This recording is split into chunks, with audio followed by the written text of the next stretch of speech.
تو حضرت ہمارے کچھ سوالات آپ کے سامنے آ رہے ہوں گے. ہم نے کچھ عرصہ پہلے ایک فارم بنایا تھا جس پہ ہم نے لوگوں کے سوالات وغیرہ جو تھے وہ ریکارڈ کیے تھے. تو اسی سلسلے میں ان کے جو سوالات آپ کے سامنے اسکرین پہ شو ہو رہے ہیں تو ان کے حضرت کچھ جو ہے وہ جواب فرما دیں. یہ محمد زبیر صاحب کی اہلیہ ہیں کراچی سے. یہ ان کا سوال ہے. وہ کہتی ہیں مفتی صاحب السلام علیکم ورحمۃ اللہ وبرکاتہ. وعلیکم السلام ورحمۃ اللہ. میری بہن اللہ پاک آپ کو خوش رکھے. یہ سوال پوچھتی ہیں کہ اگر روزوں کی قضا کرنی ہو اور شوال کے 6 روزے بھی رکھنا چاہوں تو میں پہلے کون سے روزے رکھوں؟ میری بہن شوال کے 6 روزے مستحب ہیں، نفل ہیں، فرض واجب نہیں ہیں. اور جو رمضان المبارک کے روزے کی قضا ہے وہ آپ کے ذمہ لازم ہے. اس کا دینا زیادہ ضروری ہے، اس کی ادائیگی زیادہ لازم ہے. اس لیے میرا مشورہ یہ ہے کہ آپ نفل روزے بعد میں رکھیں، شوال میں آپ پہلے قضا روزے رکھ لیں. کیونکہ قضا جو ہے نا وہ اللہ کا قرضہ ہے، یہ آپ نے دینا ہے. اور حدیث پاک میں ہے وَدَيْنُ اللَّهِ حَقُّ وَأَوْلَى کہ اللہ رب العزت کا جو قرضہ ہے وہ زیادہ اس بات کا مستحق ہے کہ آپ اس کی پہلے ادائیگی فرمائیں. تو لہٰذا آپ فرض روزوں کی قضا پہلے کر لیں، اور جب آپ فرض روزوں کی قضا کر لیں اس کے بعد آپ شوال کے روزے رکھیں. شوال کے روزے رکھنا فرض روزوں کو چھوڑ کے یہ مناسب عمل نہیں ہے. جب آپ فرض روزوں کی قضا کر لیں اس کے بعد آپ شوال کی قضا کر لیں، شوال کے روزے کی آپ ادائیگی کر لیں، تو یہ دونوں ترتیبیں آپ کے لیے بہتر ہو جائیں گی.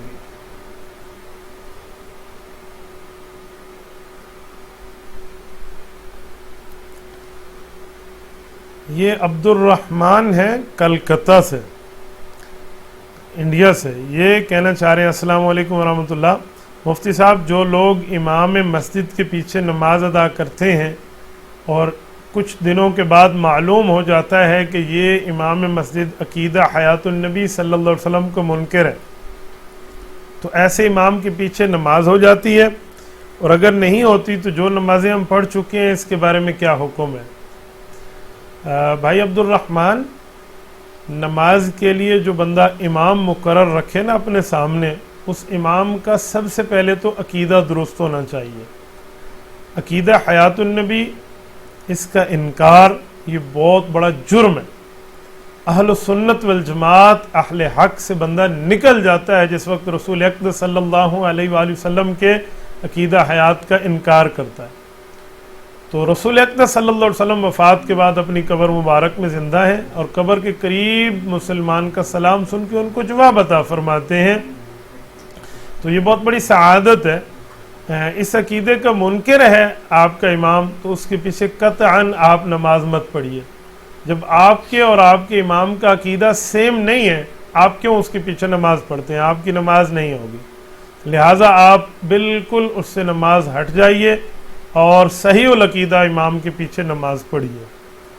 آپ کہہ رہے ہیں ہم نے مجبوری میں پڑھی ہیں، تو جو نمازیں آپ نے مجبوری میں پڑھی ہیں اب خوشی سے آپ لوٹا لیں تو بہت بہتر ہو جائے گا.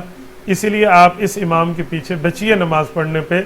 دارالعلوم دیوبند عالم اسلام کا مرکز ہے، اس کا بھی یہی فتویٰ ہے. اور اہل اسلام کے مراکز مختلف ممالک میں خصوصاً پاکستان میں، کیونکہ یہ فتنہ پاکستان میں ہے، تو پاکستانی علماء کرام نے اس پر اپنی رائے پیش فرمائی ہے. حضرت مولانا محمد سرفراز خان صفدر اللہ ان کی قبر پہ کروڑوں اربوں رحمت نازل فرمائے، انہوں نے اس پر مستقل کتاب لکھی ہے. تو اس پر دستخط اس وقت کے تمام علمی آسمانوں نے کیے ہیں، جن میں حضرت مولانا خیر محمد جلندری رحمۃ اللہ علیہ، حضرت مولانا عبداللہ درخواستی رحمۃ اللہ علیہ، حضرت مولانا محمد یوسف بن نوری رحمۃ اللہ علیہ، حضرت مولانا مفتی محمد شفیع رحمۃ اللہ علیہ، حضرت قائد ملت اسلامیہ مولانا مفتی محمود رحمۃ اللہ تعالی علیہ، حضرت مولانا رسول خان ہزاروی رحمۃ اللہ علیہ، حضرت مولانا ادریس خان کاندلوی رحمۃ اللہ تعالی علیہ. اس طرح یہ تمام بزرگوں نے اس پر تصدیقی دستخط فرمائے ہیں، اور اپنے اپنے فتاوی جات میں بھی یہ تمام بزرگ واضح فرما چکے ہیں کہ ایسی شخصیت کے پیچھے نماز نہیں ہوتی جو عقائد میں گڑبڑ رکھتا ہو، تو آپ کو ان کے پیچھے نماز پڑھنے سے بچنا چاہیے.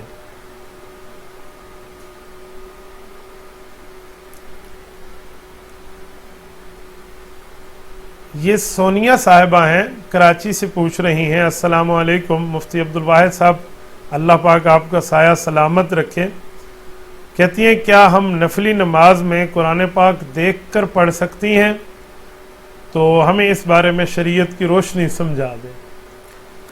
سونیا بہن، ایک بات ذہن میں رکھنا کہ قرآن کریم نماز میں پڑھنا ہے تو آپ دیکھ کر نہیں پڑھ سکتے، آپ نے زبانی پڑھنا ہے۔ زبانی پڑھ کر آپ قرآن کریم کی تلاوت نماز میں کر سکتی ہیں، آپ کو دیکھ کر پڑھنے کی شریعت میں اجازت نہیں ہے۔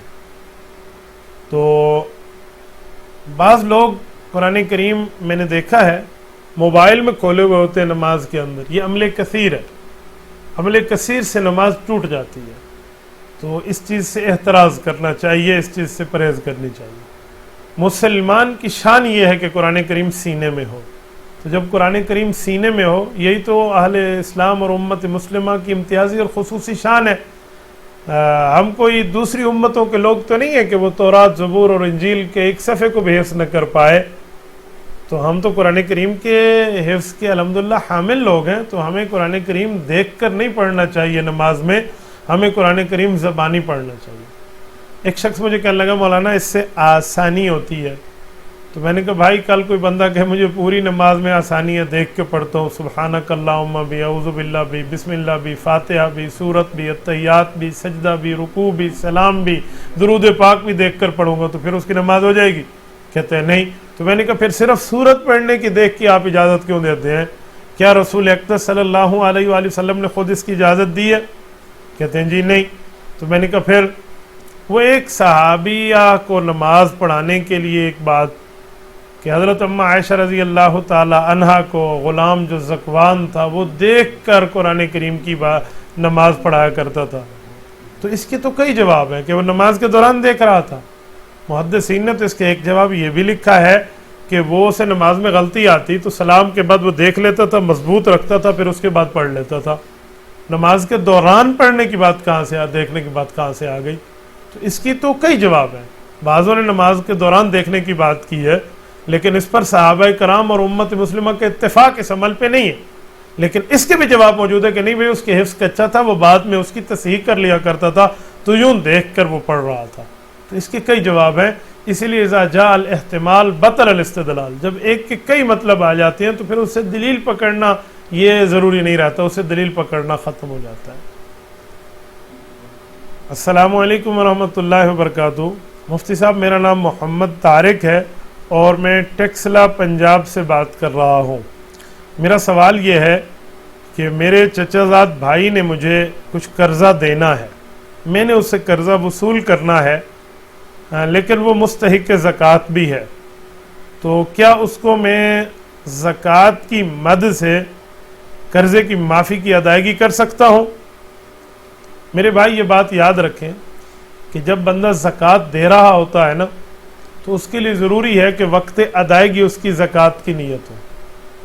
آپ اس سے قرضہ وصول کر لیں، جب آپ نے قرضہ وصول کر لیا پھر اس کے بعد اس کو زکوٰۃ دے دیں آپ، تو وقت ادائیگی پر آپ کی زکوٰۃ بالکل ہو جائے گی۔ آپ زکوٰۃ میں اس کو قرضہ چھوڑ رہے ہیں، معاف کر رہے ہیں۔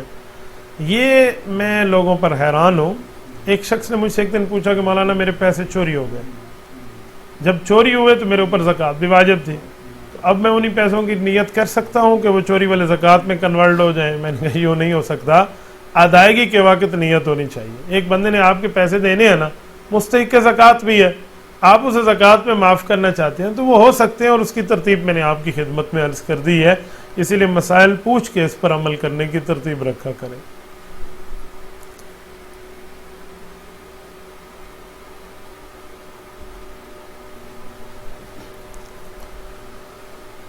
محمد سلمان ہیں لاہور سے، یہ پوچھنا چاہ رہے ہیں مفتی صاحب یہ بتائیں کہ اذان کا جواب دینا کیسا ہے؟ آیا واجب ہے، سنت ہے یا مستحب ہے؟ سلمان بھائی آپ زندہ دلانے لاہور سے ہیں۔ اذان کے جواب دینے پر دو باتیں ذہن میں رکھیں۔ ایک ہے عملی طور پہ اذان کا جواب دینا کہ اذان آئے اور آپ نماز میں پہنچ جائیں، کوئی عذر نہ ہو، بیمار وغیرہ نہ ہو، تو آپ پہ اس طرح کا اذان کا جواب دینا واجب ہے کہ آپ نماز پڑھنے جائیں۔ اور ایک ہے زبانی جواب دینا۔ اذان آ رہی ہے، مؤذن جو کلمات پڑھ رہا ہے آپ اس کے کلمات کو بعد میں دہرا رہے ہیں، یہ دہرانا جو ہے یہ مستحب ہے۔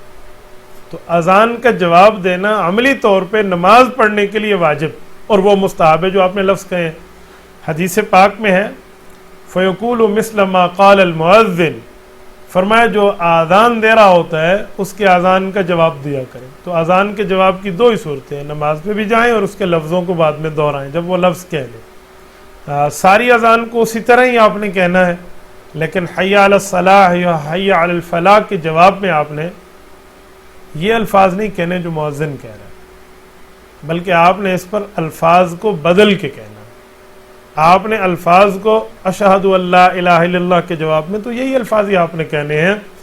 تو احادیث پاک میں اس پر مختلف جوابات ہیں کہ آپ نے کیا کہنا ہے۔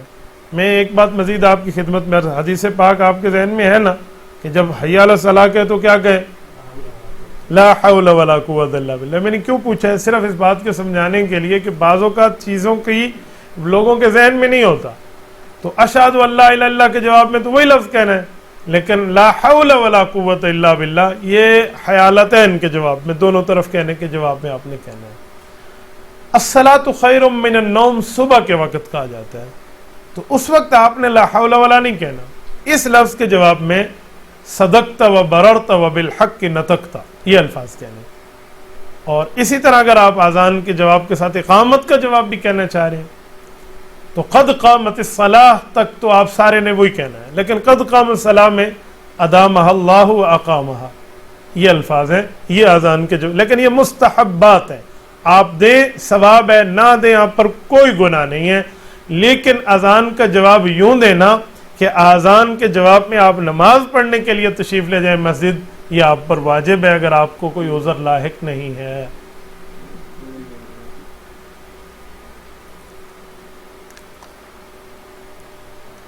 یہ عبد الرحمن شاہد ہیں سیالکوٹ سے، پوچھنا چاہ رہے ہیں کہ حضرت کالا لباس پہننا کیسا ہے، جائز ہے یا ناجائز، شرعی رہنمائی فرما دیں۔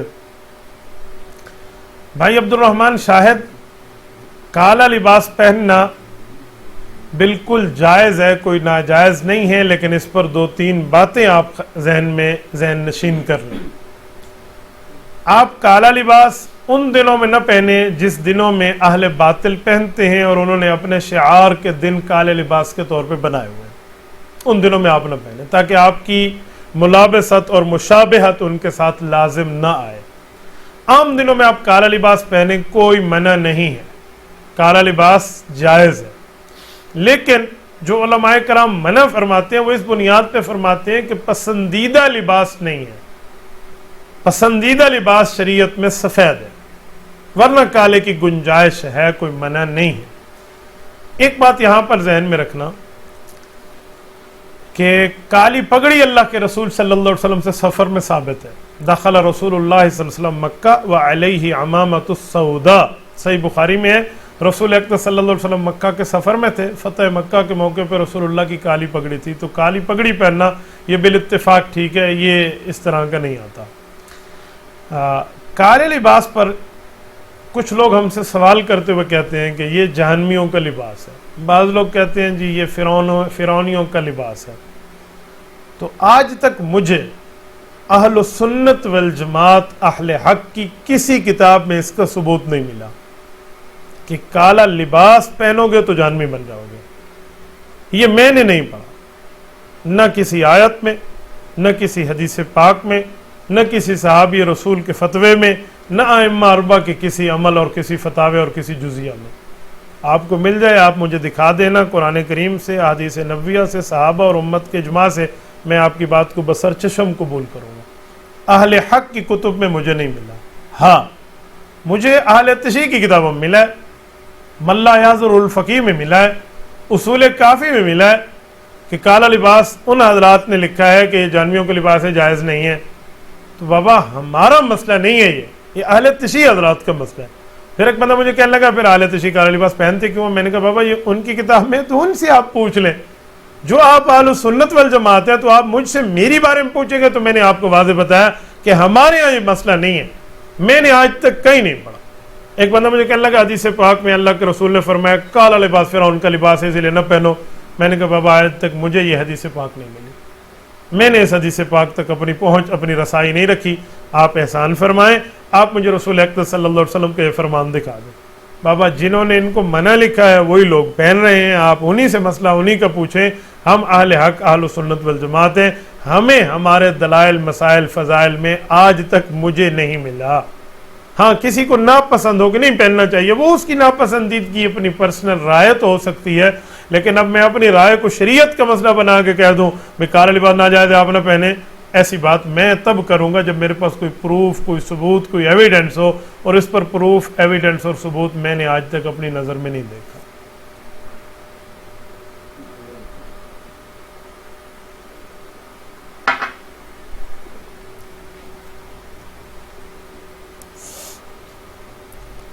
امان اللہ خان پشاور سے پوچھ رہے ہیں, مفتی صاحب السلام علیکم ورحمۃ اللہ وبرکاتہ, حضرت ایکسچینج پر گاڑی دینا کیسا ہے؟ بھائی امان اللہ, ایکسچینج پر گاڑی دینے کا جو مطلب میں سمجھاؤں نا وہ میں آپ کی خدمت میں عرض کر دوں. میرے خیال میں آپ کی بات کا مطلب ہے کہ گاڑی مارچے میں دینا کیسا ہے. ایکسچینج تبدیلی کہتے ہیں نا, ویسے فارن کنٹری کی وہ کیا کہتے ہیں وہاں کے پیسے بندہ ایکسچینج, اور وہ یہ جو گاڑی کے ایکسچینج ہے, آپ نے بھی گاڑی دی اس نے بھی گاڑی دی, جو اوپر نیچے ہے وہ آپ پیسے لے یا دے سکتے ہیں, یہ ایکسچینج ہے. اگر یہی ہے تو پھر اس طرح کے ایکسچینج میں دینا لینا جائز ہے.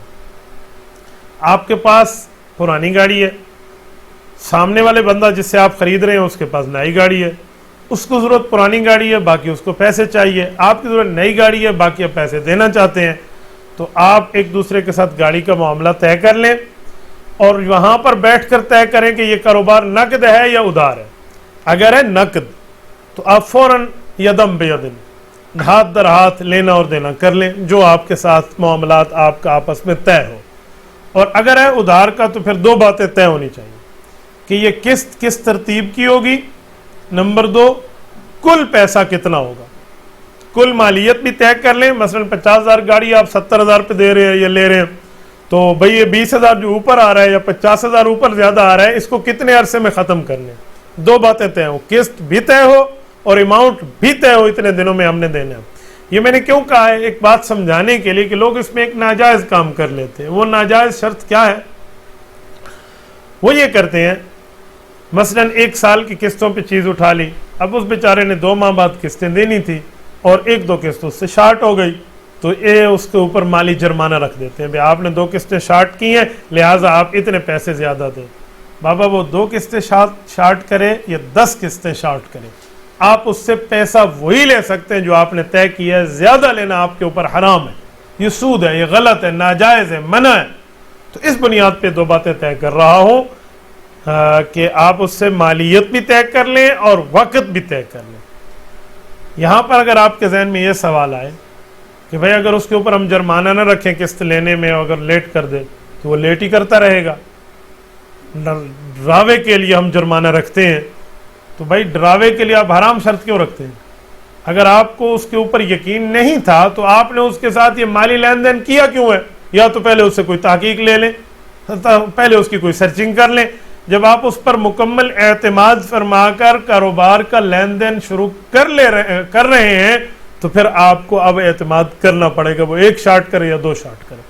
اور اگر قسطیں وہ شارٹ سے آپ ڈرتے ہیں تو پھر آپ یہ کاروبار چھوڑ دیں. میں آپ کو حرام کی اجازت نہیں دے سکتا اور اپنی گردن کو کل قیامت میں جہنم کا پل آپ کے لیے نہیں بنوا سکتا کہ آپ کی وجہ سے میں حرام کا فتویٰ دے دوں اور میری گردن جہنم پہ پل بنے اور آپ اس پر پاؤں رکھیں اور جنت میں تشریف لے جائیں. یہ کھاتا مجھ سے میری گردن کو پل بنوانے کا نہیں ہو سکتا.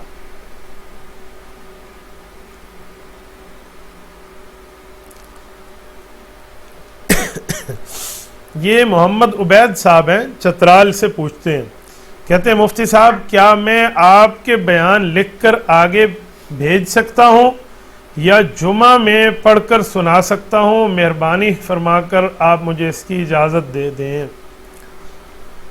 بھائی عبید اس کی اجازت کی کیا ضرورت ہے, آپ بیان سن کے آگے بیان کر لیا کریں, آپ بیان سن کے آگے بیان فرما لیا کریں. لیکن ایک بات ذہن میں رکھنا, جو میں پیش کروں حوالہ وہی حوالہ آگے پیش فرمایا کریں. یوں نہ کہا کریں کہ یہ حوالہ میرا اپنا ہے, آپ کہیں گے کل آپ کا اپنا ہے تو آپ کو لوگ پتہ نہیں کیا سے کیا اور بات کا بتنگڑ اور کہاں سے کہاں نہیں چلا جائے گا. اس لیے بہتر ہے کہ جو بات آپ کہتے ہیں نا کسی کے حوالے سے تو باحوالہ بات فرما لیا کریں, اس میں آپ تبدیلی نہ فرمایا کریں. کچھ لوگوں کی عادت ہوتی ہے وہ اپنے من پسند الفاظ اس میں ڈال دیتے ہیں, تو من پسند الفاظ آپ اس میں نہ ڈالیں. ہاں اتنی تبدیلی کی آپ کو گنجائش ہے کہ میں گفتگو کر رہا ہوں اپنے پیارے شہر ڈیرہ اسماعیل خان میں, میں کہتا ہوں ڈی اے خان کے باسیوں, آپ فرما رہے ہیں گفتگو چترال میں, تو آپ وہاں کہہ سکتے ہیں بھائی چترال کے باسیوں. یہ نہیں ہے کہ آپ وہاں گئے آپ ڈی اے خان کے باسیوں, تو پھر آپ کے لیے یہ کہنے پر مسئلہ ہے. لیکن حوالہ جات چینج نہ کیا کریں, احادیث پاک کے معاملات وہی. اس پر ہمیں ایک بندے نے بطور مزاح کے ایک بات سنائی. وہ کہنے لگے کہ علامہ محمد اقبال رحمۃ اللہ تعالی علیہ کے پاس ایک شخص آیا اور اس نے آ کر کہا کہ حضرت میں نے قرآن کریم کی تفسیر لکھی ہے, آپ ذرا اس کو دیکھیں گے. حضرت علامہ نے دیکھا تو حضرت علامہ حیران ہو گئے کہ اس بندے نے قرآن کریم میں تبدیلیاں کر لی تھی. حضرت علامہ نے بلا کے پوچھا یہ تبدیلیاں کیوں کی؟ اس نے کہا قرآن تو پاک کتاب ہے, اس میں کہیں شیطان کا نام لکھا ہے, کہیں فرعون کا نام لکھا ہے, کہیں قارون کا نام لکھا ہے, کہیں حامان کا نام لکھا ہے.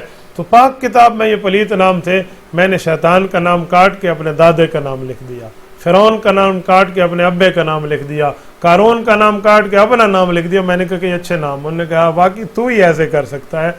تو اس طرح کی تبدیلیوں کی آپ جو ہے نا مجھے معاف رکھا کریں. باقی آپ بیان سنیں, آگے سنائیں, بتائیں, سنائیں, سمجھائیں, آپ کو کھلی اجازت ہے.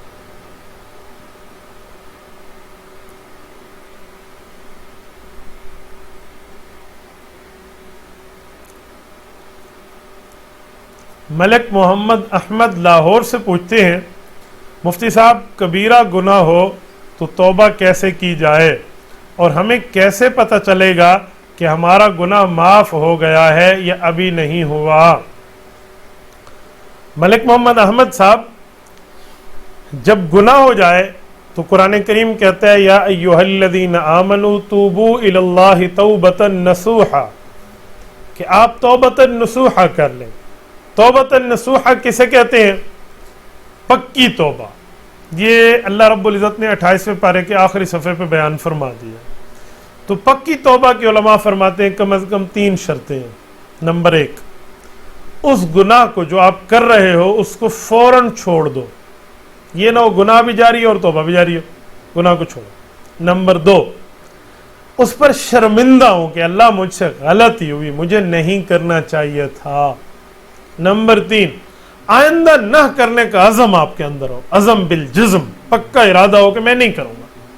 تو ان 3 شرطوں کے ساتھ آپ توبہ کریں گے, ملک صاحب ضرور اللہ گناہ معاف فرمائیں گے. یہ پکی توبہ ہو جائے گی. اللہ نہ کرے یہ توبہ ٹوٹ گئی تو دوبارہ توبہ کے وقت آپ کی کیفیت یہی ہونی چاہیے. پھر ٹوٹ گئی, سہبارہ توبہ کے وقت آپ کی کیفیت یہی ہونی چاہیے.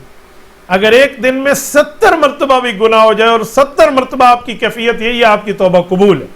یہ بات یاد رکھیں. یہ جو شیطان دل میں خیال ڈالتا ہے اس کی پرواہ نہ کرے.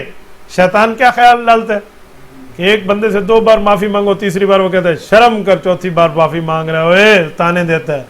اللہ کے ہاں بابا یہ بات نہیں ہے. شیطان کا خیال ہے اسے نکال دو. اللہ رب العزت کے ہاں تانا نہیں ہے. اللہ ایک گناہ معاف فرمائیں گے, دوسرا, تیسرا. بار بار آپ نے توبہ کی اور سچے دل سے کی, کئی بار کی اور سچے دل سے کی, 100 بار کی اور سچے دل سے کی.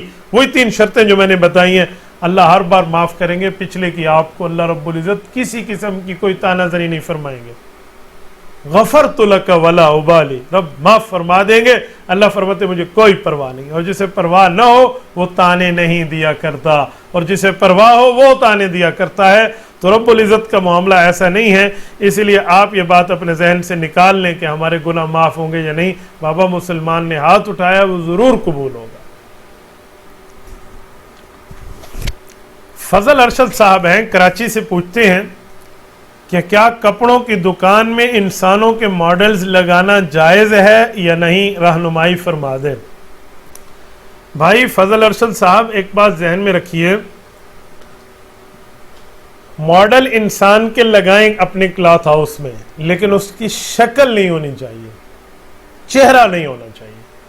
گردن سے نیچے نیچے آپ نے ماڈل لگائے ہیں جس کے اوپر آپ نے کپڑا کھول کے لٹکا دیا ہے, اس کی گنجائش ہے. لیکن آپ نے چہرہ بھی بنا دیا ہے اور بت بنایا وہاں ٹھہرایا ہے، یہ حرام ہے، ناجائز ہے، گناہ کبیرہ ہے۔ میں نے ماڈل دکانوں پر مختلف قسم کے دیکھے ہیں، ایک تو وہاں دیکھیں جو باقاعدہ چہرہ اور اس طرح کی تصویریں ماڈل کے ساتھ، اور ایک ایسے بھی دیکھیں جو بغیر چہرے کے ہیں، جنہیں خوف خدا ہے، تو وہ چہرے کے بغیر ماڈل رکھتے ہیں، جسٹ ہینگر ٹائپ اس کو ٹھہرا دیتے ہیں، باقی وہ نہیں رکھتے۔ تو میں اس پر ایک درد دل آپ کی خدمت میں رکھتا ہوں کہ جس معاشرے میں لڑکی بیچی جا رہی ہو وہاں لیف بوائے اور لیکس صابن نہیں بک سکتا۔ بیچنا آپ نے صابن ہے اور آپ نے 4 لڑکیوں کی تصویریں بنوا دی ہیں، بیچنا آپ نے کپڑا ہے اور وہاں ایک ننگی لڑکی کی تصویر آپ نے دے دی ہے لباس سے عریان کر کے اس کو۔ کیسے معاشرے میں ہیں بھائی، کس معاشرے میں ہم رہ رہے ہیں؟ بابا اپنے کپڑے بیچنے آپ بیچیں، لیکن بے حیائی کا عریانی کا سبب نہ بنیے، یہ بات یاد رکھیں۔ اس لیے اپنے آپ کو اس سبب سے بچائیے، باقی آپ کے لیے گنجائش موجود ہے جو آپ کی خدمت میں نے بات کر دی۔ محمد خالد سیالکوٹ سے پوچھتے ہیں کہ جو شخص جرابوں پہ مسح کرتا ہے، ایسے بندے کو امام بنا کر اس کی اقتداء میں نماز پڑھنا جائز ہے یا نہیں؟ اگر ہم اس کی اقتداء میں نماز پڑھیں اور اس نے جرابوں پر مسح کیا ہوا ہو تو نماز ہو جائے گی یا نہیں؟ بھائی محمد خالد، جرابوں پر مسح نہیں ہوتا، یہ بات ذہن میں رکھیں۔ احادیث پاک میں جو جرابوں کا لفظ ہے وہ لفظ اصل میں دوسرے لفظوں کے تناظر میں دیکھیں جو حدیث میں اور لفظ بھی ہے، مسح علی الخفین ہے، اس کو جوربین سے تعبیر کیا جاتا تھا۔ حضور علیہ السلام کے دور میں جو جراب تھی وہ جراب آپ نے آج تک نہ استعمال کی ہے نہ دیکھی ہے۔ اگر وہ جراب ہو تو وہ جراب تو آج کا موزہ ہے بابا، وہ مجلدین ہیں، منعلین ہیں، وہ خفین ہیں، آج کل کی صرف جوربین ہیں، جوربین اور ہیں۔ یہ جو حدیث پاک میں لفظ ہے نا کہ اللہ کے رسول نے موزے پر مسح فرمایا، وہ چمڑے کا موزہ ہے۔ ایک بندے نے مجھے کہا کہ مولانا جراب کا بھی تو لفظ آیا ہوا ہے، حضور علیہ السلام نے جراب پہ مسح فرمایا۔ میں نے کہا ایک حدیث میں پڑھ دیتا ہوں، جو جواب اس کا وہ جواب اس کا آپ دے دینا۔ کہتے جی بتائیں۔ میں نے کہا حدیث پاک میں ہے مسح علی الناسیہ وعلی عمامہ، حضور علیہ السلام نے وضو کا مسح اپنے سر پر بھی ناسیہ کی بقدر فرمایا اور اپنی پگڑی پر بھی مسح فرمایا۔ تو کیا پگڑی پر مسح ہوتا ہے؟ کہتے ہیں نہیں۔ میں نے کہا اس حدیث پاک کا مطلب کیا ہے؟ کہتے ہیں یہ آپ بتا دیں۔ میں نے کہا بھائی سر پہ مسح فرمایا تھا اور پگڑی کو درست کیا تھا، تو درست کو مسح کے طور پہ بتا دیا گیا کہ پہلے مسح کیا پھر سر پہ پگڑی رکھ کے اس کو صحیح فرمایا۔ تو یہاں بھی ایسا ہے بابا، جو موزوں پر مسح ہے اس کو جرابوں پر مسح کہہ دیا گیا ہے کہ جرابوں کو صحیح فرمایا، جو جراب اگر ہو بھی، ورنہ وہ جرابیں وہ تھی جس میں چمڑا لگا ہوا ہوتا تھا تو اس میں مسح جائز ہوتا تھا۔ اسی طرح نعلین کا بھی لفظ ہے کہ حضور پاک علیہ السلام نے اپنی جوتی مبارک پر مسح فرمایا، تو رسول اللہ صلی اللہ علیہ وسلم نے جو پاپوش مبارک جوتی پر مسح فرمایا، تو اس سے مراد کہ موزے پر مسح فرمایا اور پاؤں مبارک کو اندر رکھا اور جوتی کو ٹھیک کر لیا، بس اتنی سی بات ہے۔ لہٰذا عام جرابیں جو ہمارے یہاں ہیں نا، یہ ان جرابوں پر مسح جیسا نہیں ہوتا، یہ بات ذہن میں رکھیں۔ جب مسح نہیں ہوتا تو پھر وضو نہیں ہوتا، اور جب وضو نہیں ہوتا تو نماز نہیں ہوتی۔ ایسے بندے کے پیچھے نماز پڑھنا جائز نہیں ہے۔ ہاں جو موزے پہنے ہوئے ہو اور وہ مسح کرے تو اس کے پیچھے جائز ہے۔ اسی لیے آپ بچیے ان لوگوں کے پیچھے جو اس طرح کے معاملات کرتے ہیں اور عام جراب پر مسح کر لیتے ہیں جس پر شریعت مسح کی گنجائش نہیں دیتی، موزے پر دے رہی ہے کہ اسے جو ہے نا کیا کہتے ہیں 3 فرلانگ چلنے پر وہ نہ ٹوٹے، اور یہ جو پھٹے نہیں، ادھر سے ذرا آدھے کلومیٹر بھی نہ جاؤ اور یہ جراب لال بی بی نے دھکا دیا گئی سمندر پار والا حال ہو جائے گا۔ تو اس جراب کا مسئلہ اور ہے، وہ مسئلہ اور ہے، اسی لیے جراب کا فرق ذہن میں رکھ کر بات فرمایا کریں۔